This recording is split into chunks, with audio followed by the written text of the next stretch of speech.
अस्सलाम वालेकुम बच्चों।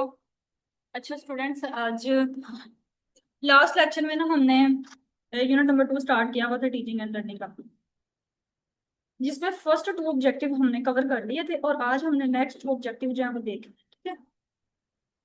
जिसमें ना फर्स्ट जो थर्ड ऑब्जेक्टिव वो है इमोशनल एस्पेक्ट इंक्लूडिंग स्ट्रेस, और सेकंड है physical environment condition to learning in addition to wellbeing and learning including behavioural cognitive humanistic dialectical learning theories. अभी जो लर्निंग थीरीज है ना, ये बेसिकली हमने चैप्टर यूनिट नंबर 4 जो है ना उसमें पढ़ने हैं। यहाँ पे जस्ट हम लोग इसको ओवरव्यू आज लेंगे इस लेक्चर में, लेकिन हम इसको डिटेल में पढ़ेंगे नेक्स्ट लेक्चर में इस यूनिट नंबर 4 के अंदर, ठीक है। अच्छा, तो अब हम लोग थर्ड इसका ऑब्जेक्टिव जो है वो स्टार्ट करने जा रहे हैं, ठीक है। Emotional aspect including stress. सबसे पहले तो हम देखेंगे कि स्ट्रेस होती क्या है बेसिकली, ठीक है। फिर आगे हम उसके फैक्ट्स पढ़ेंगे कि उसके क्या क्या मतलब के होते हैं। स्ट्रेस जो है ना बेसिकली वो एक इमोशनल और फिजियोलॉजिकल रिस्पॉन्स होता है टू चैलेंजेस और demands that overwhelm an individual's ability to cope. Overwhelm का मतलब होता है जिसमें वो अपने आप पे कंट्रोल की जो एबिलिटी है उसको लूज कर देता है, ठीक है। और अपने जो टास्क है वो मैनेज नहीं कर पाता। ओवरवेलम का मतलब ये होता है। स्ट्रेस जो होता है ये इमोशनल और फिजियोलॉजिकल रिस्पॉन्स होता है टू चैलेंजेस और डिमांड्स, जो कि इंडिविजुअल की एबिलिटी टू कोप उसको क्या करता है, ओवरवेलम कर देता है। अच्छा, अब क्या होता है बेसिकली कि ये किसी भी वजह से हो सकता है। या तो आपको वर्क जो है वो आपका सही नहीं जा रहा, आपके रिलेशनशिप सही नहीं है, फाइनेंशियली आप स्ट्रांग नहीं है, आपकी हेल्थ नहीं ठीक, आपको कोई डिजीज है। तो ये बहुत सारे फैक्टर्स होते हैं जो कि आपको स्ट्रेस कोजिंग होते हैं आपके लिए। उसके अलावा क्या होता है कि अब हम पढ़ेंगे इसके इसमें कि इमोशनल रिस्पॉन्सेज टू स्ट्रेस में कौन कौन से रिस्पॉन्सेज आपको शो होते हैं। सबसे पहले तो हम वो देखेंगे, ठीक है। अच्छा, और साथ साथ हमने जो है ना इमोशनल एस्पेक्ट इंक्लूडिंग स्ट्रेस, पहले तो हम इसके सारे एस्पेक्ट पढ़ेंगे, फिर उसके बाद हम लोग साथ साथ इसका जो गोल्स ऑफ ट्रीटमेंट है, ठीक है, वो भी हम डिस्कस करेंगे इसी मतलब ऑब्जेक्टिव के अंदर। तो सबसे पहले तो है एनजाइटी हो सकती है आपको। एनजाइटी क्या होती है बेसिकली, जिसमें आप रेस्टलेस फील करते हो, ठीक है, नर्वस होते हो आप, इरिटेबिलिटी हो सकती है मतलब फ्रस्ट्रेटेड और एंग्री, ठीक है। सैडनेस और डिप्रेशन हो सकता है आपको। सैडनेस और डिप्रेशन में क्या होता है कि परसिस्टेंट फीलिंग ऑफ होपलेसनेस और being overwhelm, that is called sadness और डिप्रेशन। ओवरवेल्म का मतलब होता है कि आप जो है ना वो लूज करते हो कंट्रोल या फिर being unable to manage the task. उसके बाद फोर्थ नंबर पे होता है हमारे पास mood swings. Mood swings mood swings एक ऐसा डिसऑर्डर है जिसमें क्या होता है कि आप जो इमोशनल चेंजेस है ना वो आप में आ रही होती हैं, यानी कि कभी आपकी एनर्जी जो है वो ज्यादा होती है, कभी वो लो होती है। इसी तरह हमारे पास फोर्थ नंबर पे होता है लो सेल्फ एस्टीम। इसमें क्या होता है कि आपकी जो अपनी एबिलिटीज पे आपको अपनी एबिलिटीज पे क्या होता है, डाउट हो रहा होता है, ठीक है, फीलिंग इनएडिक्वेट और डाउटिंग वंस एबिलिटीज। उसके बाद क्या होता है, इसका इम्पैक्ट क्या होता है बेसिकली ऑन इमोशनल वेलबींग पे, वो पढ़ते हैं हम। उससे क्या होता है कि आपका कॉग्निटिव इम्पेयरमेंट हो सकती है, रिलेशनशिप स्ट्रेन, यानी कि आपका जो रिलेशनशिप है उसमें कंफ्लिक्ट आ सकता है, आप विड्रॉ कर सकते हो अपने लव्ड वन से। कॉग्निटिव इम्पेयरमेंट के अंदर क्या होता है कि आप कंसंट्रेट नहीं कर पाओगे, फॉरगेटफुलनेस की तरफ लीड करोगे, इमोशनल एग्जॉशन हो सकती है आपको, ठीक है, यानी कि फीलिंग ड्रेन्ड और डिटैच, यानी कि दूसरों से अलग थलग रहना, that is called emotional exhaustion. Loss of Joy, यानी कि आपकी जो एबिलिटी होती है एक्टिविटीज को एंजॉय करने की वो लॉस हो जाती है। तो ये क्या होते हैं बेसिकली सारे आपके इमोशनल वेलबींग के स्ट्रेस के इम्पैक्ट हैं ये। उसके अलावा फिजिकली क्या आते हैं, फिजिकली आपको हेडेक हो सकती है, मसल एक टेंशन हो सकती है, स्लीप आपकी डिस्टर्ब होगी, ठीक है, आपको आपका जो एपेटाइट है उसमें चेंजेस आ जाएंगे।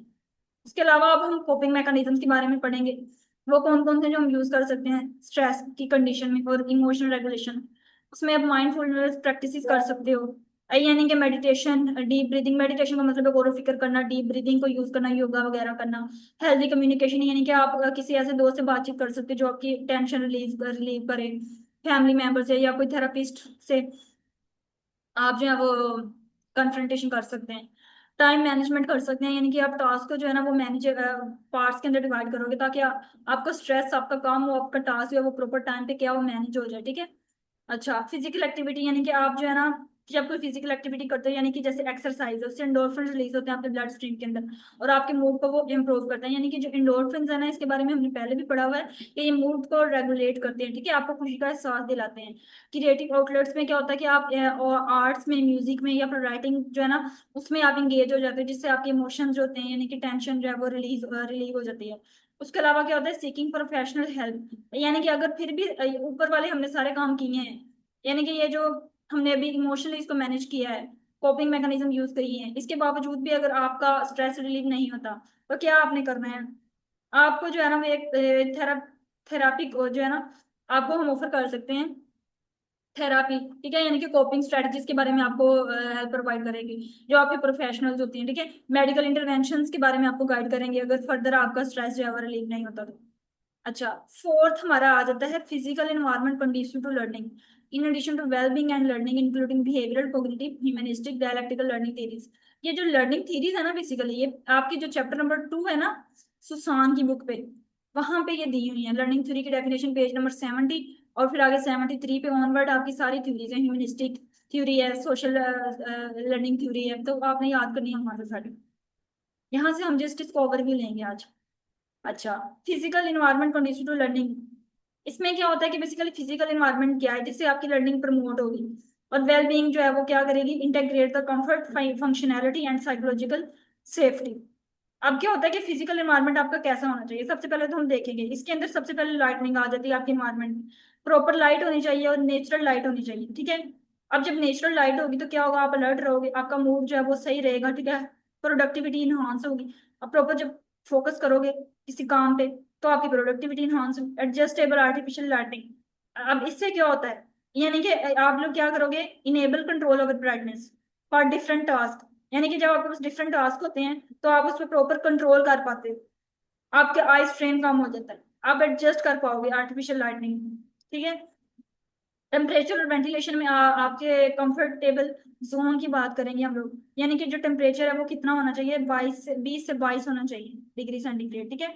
अच्छा, फ्रेश एयर सर्कुलेशन से क्या होगा कि प्रॉपर वेंटिलेशन आपकी होगी, उससे क्या होगा कि आपकी कॉग्निटिव परफॉर्मेंस इंप्रूव होगी और फटीग जो है वो कम, ठीक है।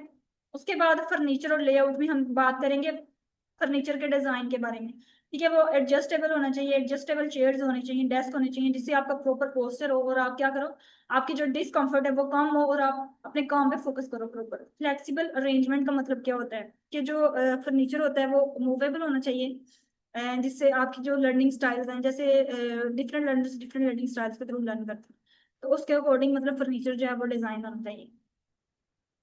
जैसे कि इंडिविजुअल फोकस वर्क पे ग्रुप कोलैबोरेशन और डिस्कशंस, ठीक है, इस तरह से आपकी फ्लेक्सिबल अरेंजमेंट होनी चाहिए। Zones for different activities include spaces for quiet study, work group presentations and relaxation. अच्छा, अकोस्टिक्स क्या होते हैं बेसिकली, ये ना ऐसे इंस्ट्रूमेंट होते हैं जो नॉइज को कम करते हैं, जहां भी अकोस्टिक का वर्ड आएगा ना इसका मतलब होता है नॉइज से रिलेटेड है ये, ठीक है।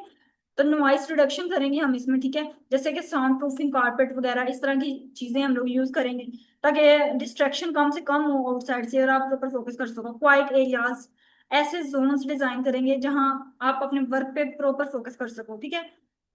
अच्छा, कलर साइकोलॉजी में क्या होता है कि आप लोग कलर्स कोडिंग को यूज कर रहे हो, कुछ सूथिंग कलर्स होते हैं, इस तरह इसमें ना दो तरह के कलर्स आ जाते हैं, एक होते हैं सूथिंग कलर्स और एक होते हैं स्टिमुलेटिंग कलर्स। सूथिंग कलर्स में बेसिकली होते हैं हमारे पास ब्लू और ग्रीन, ये प्रॉपर फोकस और क्रिएटिविटी के लिए क्या होता है, बहुत ज्यादा हेल्पफुल होता है।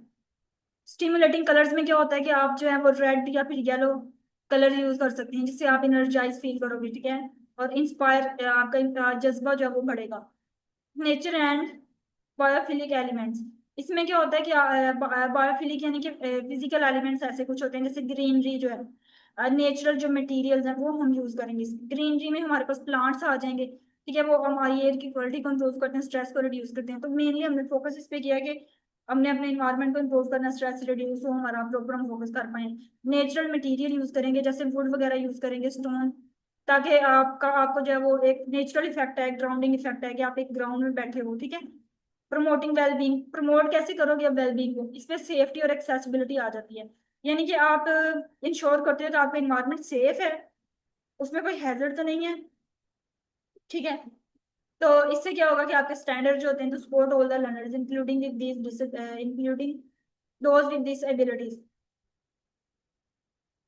अब क्या होता है जब जो डिसेबिलिटी के साथ भी लर्नर होते हैं ना, अगर उनको ये सारी चीजें जो है वो सेफली प्रोवाइड की जाए, यानी कि हैजर्ड से फ्री इन्वायरमेंट हो, फिजिकली सेफ हो वो, तो क्या होगा, वो इजीली मतलब लर्न कर पाएंगे। कंफर्टेबल एटमोसफियर होना चाहिए आपका, जिसमें क्या हो, आपकी सीटिंग अरेंजमेंट जो है वो प्रॉपर होना चाहिए, क्वाइट रिफ्लेक्शन और डी स्ट्रेसिंग। ठीक है। हेल्दी इन्वायरमेंट में क्या होता है कि एलर्जन से आपने अवॉइड करना होता है और नॉन टॉक्सिक मटेरियल यूज करना होता है। ठीक है। Provide clean water, healthy snacks और vending machines with nutrients options. उसके बाद पर्सनलाइजेशन में क्या होता है, आपने अलो करना है स्टूडेंट्स को कि वो डेकोर करें अपनी जो प्लेसेस ऑफ वर्क हैं अपने अकॉर्डिंगली। ठीक है। ताकि वो उसको जो है ना वो सेंस ऑफ ओनरशिप हो और कंफर्टेबल वो फील करे वहां पे काम करता हुआ। ठीक है। स्ट्रेस उसको ना हो। इंटीग्रेशन ऑफ टेक्नोलॉजी, यानी कि इंटरेक्टिव टूल्स आप यूज करोगे, जैसे स्मार्ट बोर्ड्स, टैबलेट्स वगैरह, प्रोजेक्टर्स, ताकि आपकी लर्निंग इंप्रूव हो। प्रॉपर वाईफाई को आपने इंश्योर करना होता है टेक्नोलॉजी के अंदर। ठीक है। इसी तरह हेडफोन्स और जो पर्सनल साउंड सिस्टम्स हैं फॉर नॉइज सेंसिटिव लर्नर्स, तो उनके लिए जो है ना प्रॉपर हेडफोन्स यूज करने हैं ताकि उनको साइड से कोई डिस्ट्रैक्शन ना हो। ठीक है। तो ये आ जाएगा हमारे पास इंटीग्रेशन ऑफ टेक्नोलॉजी के अंदर। Sporting social and emotional wellbeing, इसमें कम्युनिटी स्पेसेस आ जाती हैं, पॉजिटिव मसाजिंग आ जाएगी, काउंसलिंग स्पेसेस आ जाएंगी। ठीक है। स्पोर्टिंग के अंदर ये हमारी सारी चीजें आ जाएंगी। अब कम्युनिटी स्पेसेस में क्या होता है कि आप ऐसे मतलब ग्रुप डिस्कशन जो है ना वो क्रिएट करोगे, पीयर ट्यूटरिंग। ठीक है। पॉजिटिव मसाजिंग में आ जाएगा कि आप जो है ना मोटिवेशनल कोट्स जो है उसको डिस्प्ले करोगे, स्टूडेंट वर्क को इन्हांस करोगे, पोस्टर्स वगैरह को, ताकि आपकी जो इंक्लूसिविटी और ग्रोथ है वो माइंडसेट की, ठीक है, वो इम्प्रूव हो। काउंसलिंग स्पेसेस में क्या होता है कि आप प्राइवेट एरिया जो है ना स्टूडेंट को प्रोवाइड करोगे, ताकि वो अपने काउंसलर्स के साथ मिलें और अपने मेंटोर्स के साथ मिलें और अपनी जो उनकी प्रॉब्लम्स है या उनकी स्ट्रेस है वो रिलीव। ठीक है। उसके बाद क्या होता है, बैलेंसिंग स्ट्रक्चर एंड फ्लेक्सिबिलिटी। इसमें आप जो है ना वो open spaces with structured layouts, उन दोनों को कंबाइनली यूज करते हैं to accommodate varied learning styles and activities. ठीक है। इसमें मूवेबल पोर्शन पार्टीशंस बनी होती हैं ताकि आप प्रॉपर जो है ना वो अडॉप्ट हो जाए उसके साथ ना। उसके बाद हमारे पास आता है learning including behavioural cognitive humanistic dialectical learning theory. इसमें जो लर्निंग थ्योरी है ना, ये आपके पेज नंबर 70 पे इसकी डेफिनेशन जो है ना वो होगी। आपका वो थोड़ा बहुत चेंज हो सकता है, लेकिन यूनिट नंबर 2 जो है ना सुषमान की बुक पे, वहां पे इसकी डेफिनेशन एज इट इज ये वही डेफिनेशन जो इस बुक में दी हुई है। A learning theory is a coherent framework of integrated constructs and principle, जो कि क्या करते हैं, जो डिस्क्राइब करते हैं, एक्सप्लेन करते हैं और बताते हैं कि किस तरह से लोग लर्न करते हैं। यानी कि इसके अंदर जो अल्फाज के मीनिंग्स होते हैं और जो प्रिंसिपल्स होते हैं उनको प्रॉपर एक्सप्लेन किया जाता है, उनको डिस्क्राइब किया जाता है। ठीक है। और इससे क्या होता है कि लोग जो है वो किस तरह से लर्न करेंगे, आप उस चीज को प्रेडिक्ट कर पाओ। अब हमने पढ़नी है लर्निंग की डेफिनेशन। लर्निंग क्या होती है? लर्निंग क्या होती है कि इसमें क्या होता है, जब हम कोई चीज लर्न करते हैं तो आपके बिहेवियर में चेंज आता है। ठीक है। बिहेवियर में चेंज यानी कि परमानेंट चेंज आएगा आपके मेंटल प्रोसेसिंग में, इमोशनल फंक्शनिंग में, स्किल में और बिहेवियर में, जब आप डिफरेंट एक्सपीरियंसेस जो है ना वो करते हो, एक्सपोज होते हो उससे, एक्सपोजर आपका होता है उनसे, दैट इज कॉल्ड लर्निंग। ठीक है। अब क्या होता है, हम लोग पढ़ते हैं बिहेवियरिस्टिक लर्निंग थ्योरी के बारे में। ये जो है ना पेज नंबर 73 पे आपको मिल जाएगी। 73, 74, 76 पे समथिंग इस तरह से पेज नंबर आपकी बुक पे थोड़ा बहुत चेंज हो सकता है, लेकिन यूनिट नंबर 2 आपने ओपन करना, वहां पे आपको ये मिल जाएगा। बिहेवियरिस्टिक लर्निंग थ्योरी जो होती है ये अर्लीस्ट थ्योरी ऑफ लर्निंग होती है। ये 20वीं सेंचुरी के अंदर डेवलप हुई थी और इसका फोकस किस पे होता है, ऑब्जर्वेबल और measurable aspect of human behaviour पे, अरे रेदर देन इंटरनल प्रोसेस, यानी कि उसके इंटरनल प्रोसेसेस पे जो कुछ उसके अंदर हो रहा है वो नहीं, बल्कि उसको जो हम ऑब्जर्व कर रहे हैं ना उसके बिहेवियर को, उसको हम मेजर कर पाए। ठीक है। उसको ऑब्जर्व कर पाए, that is called behaviouristic learning theory. अब ये बेसिकली जो होती है ना इसी बेस करती है कि लर्निंग जो होती है ना, लर्निंग में learning is the change in behaviour. इसमें हम लर्निंग को कैसे डिफाइन करेंगे बिहेवियरिस्टिक लर्निंग थ्योरी में, कि लर्निंग जो है वो क्या है, बिहेवियर में चेंज है due to response to stimuli from the environment, जब उसे एनवायरमेंट से कोई भी रिस्पॉन्स शो हो रहा होता है। इसमें क्या होता है कि लर्नर जो होता है ना वो पैसिव रिस्पॉन्डिंग भी शो करता है, यानी कि कोई एक्सटर्नल उसको स्टिमुलाई आएगा तो वो रिस्पॉन्ड करेगा।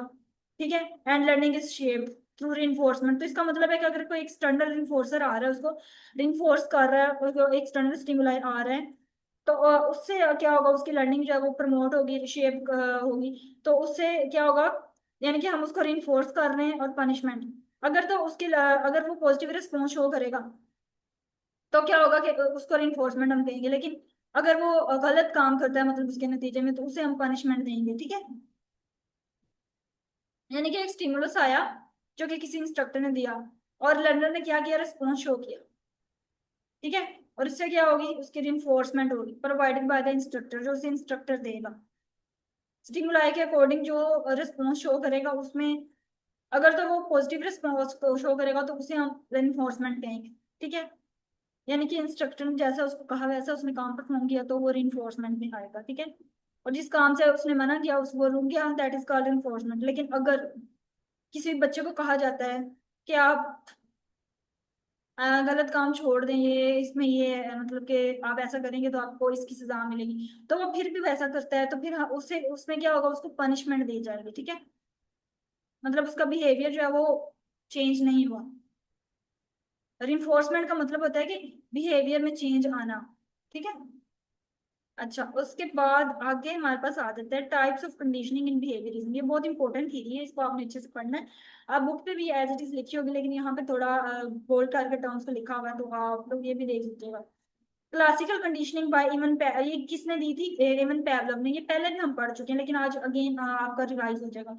ये ऐसी लर्निंग की टाइप होती है जिसमें एक न्यूट्रल स्टिमुलस होता है ना, वो एक मीनिंगफुल स्टिमुलस के साथ क्या करता है, कंबाइन करता है। और इससे क्या होगा, आपको रिस्पॉन्स जो है वो सिमिलर रिस्पॉन्स शो होगा। इसमें एक एग्जाम्पल के तौर पे हम समझते हैं सबसे पहले तो। इसमें क्या होता है कि पैवलोव ने जो है ना वो क्या किया, बेल को रैंक किया, जो एक न्यूट्रल स्टिमुलस था, ठीक है, बिफोर फीडिंग द डॉग्स। अब जब उसने काफी दफा इसको रिपीट किया तो डॉग जो है उसकी सलाइवेशन स्टार्ट हो जाती है जैसे ही वो बेल को सुनता है, जबकि फूड वहां पे प्रेजेंट अभी नहीं है। यानी कि इसमें इसके की एलिमेंट्स में क्या क्या है, अनकंडीशन स्टिमुलस है जो कि फूड है, अनकंडीशन रिस्पॉन्स है जो कि सलाइवेशन है। कंडीशन स्टिमुलस क्या होता है, हमारे पास बेल है, यानी कि एक कंडीशन आपको दी गई है, बेल बजेगी तो सलाइवेशन होगी। कंडीशन रिस्पॉन्स में क्या होगा, सलाइवेशन टू बेल, ठीक है। तो ये चार इसके कंपोनेंट है क्लासिकल कंडीशनिंग। ये इंपॉर्टेंट पास पेपर का क्वेश्चन है, आपने ये अच्छे से याद करना। बेसिक मॉडल ऑफ कंडीशनिंग, यानी कि अनकंडीशन स्टिमुलस से अनकंडीशनड रिस्पॉन्स जनरेट होगा, और जब न्यूट्रल स्टिमुलस और अनकंडीशन स्टिमुलस दोनों कंबाइन करेंगे तो अनकंडीशन रिस्पॉन्स जनरेट होगा आपके पास, ठीक है। इसी तरह न्यूट्रल स्टिमुलस होगा तो अनकंडीशन रिस्पॉन्स जो जनरेट होगा, कंडीशन स्टिमुलस है तो कंडीशन रिस्पॉन्स जनरेट होगा, ठीक है। अच्छा, अब इसकी एग्जांपल के तौर पे हम इसको समझते हैं।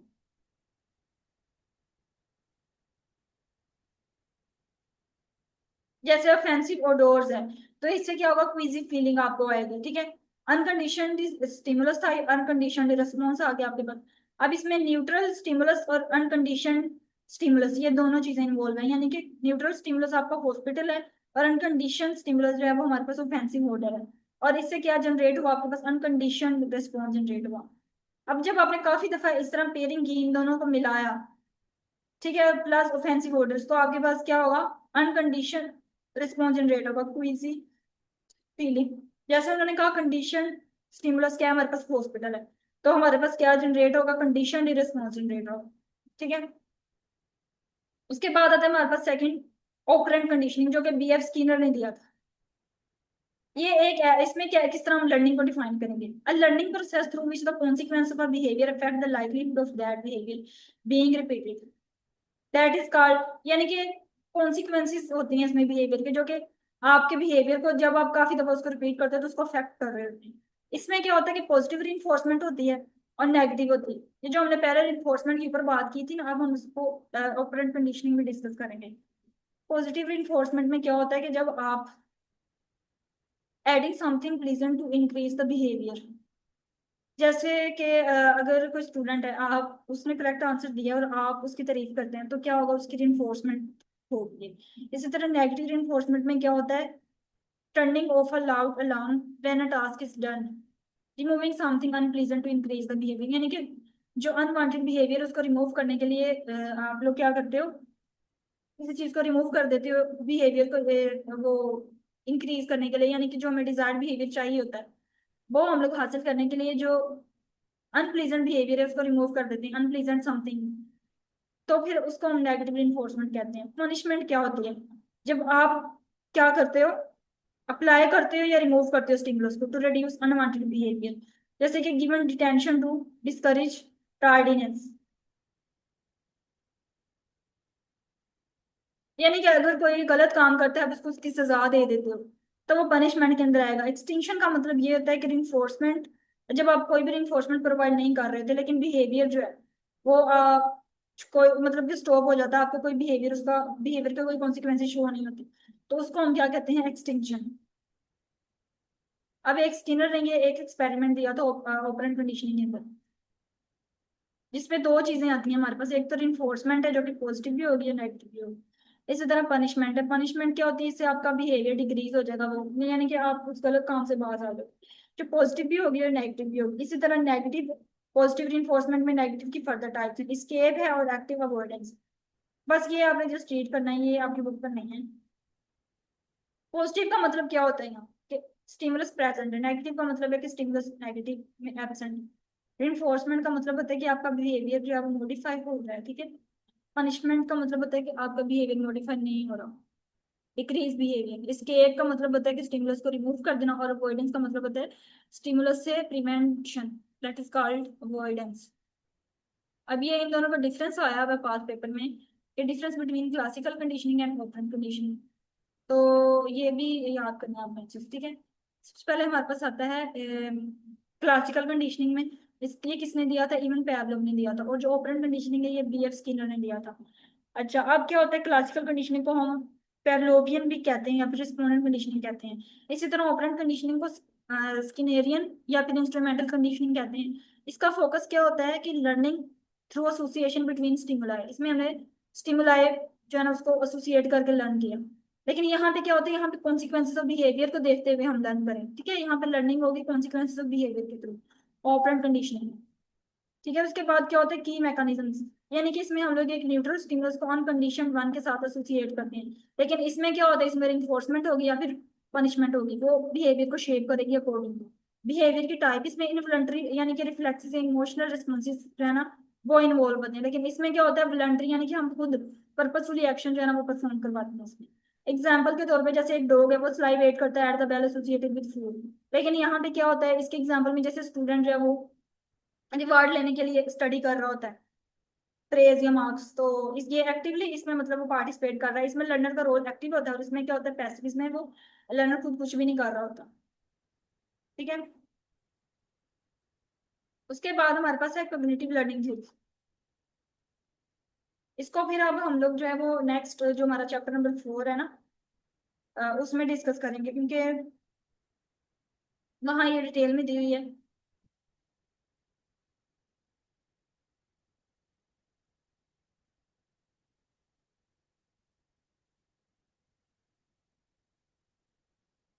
ठीक है, तो आज का लेक्चर इतना ही था स्टूडेंट्स, अब हम नेक्स्ट लेक्चर में डिस्कस करेंगे जो हमारी कॉग्निटिव थ्योरी है ना इसको।